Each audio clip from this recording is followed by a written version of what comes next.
Safi. Kuna jambo umenikumbusha kabisa. Ndio. Hapo kule safi. Jambo hili linaweza likakaa sawa kabisa. Vipi? Sasa hapa juzi kuna mtu nisungumza naye. Sawa? Na kama ameniambia bwana yeye wanahitajika watu wawili kwenye dili. Asante. Nikajaribu kuzungumza naye dili linahusiana na nini? Ndio. Akawa amenielekeza. Unajua yule mtu bwana ukimwangalia namna jinsi alivyo kuna sometimes kushirikiana naye na kwa tu ni basi ndio ile tunahali. Huyo mtu. Sasa akawa ameniambiaje?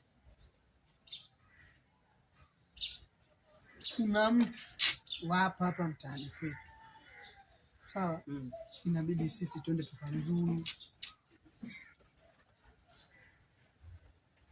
Yaani tukamzuru vipi?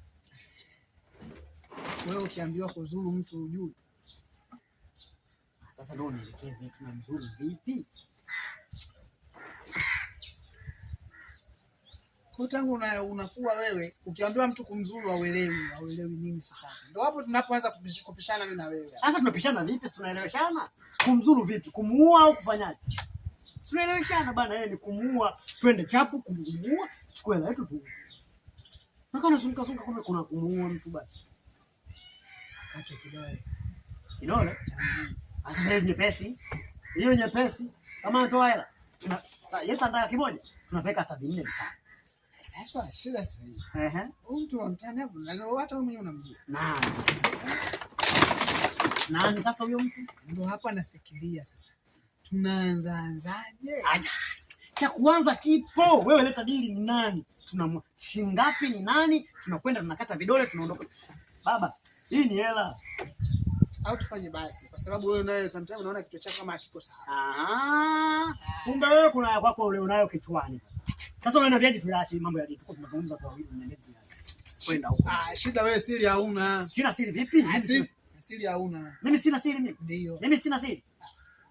Kweli mimi sina siri. Si ndio? Sawa, nashukuru. Leta mchongo tufanye kazi. Sio unaniambia mimi sina siri. Mimi ningekuwa sina siri tangu lini nishakwambia kwamba sisi ndio tulimuua mama Rashidi yule mama ambaye alionyongwa juzi kati pale. Sisi ndio tulimnyonga. Huh?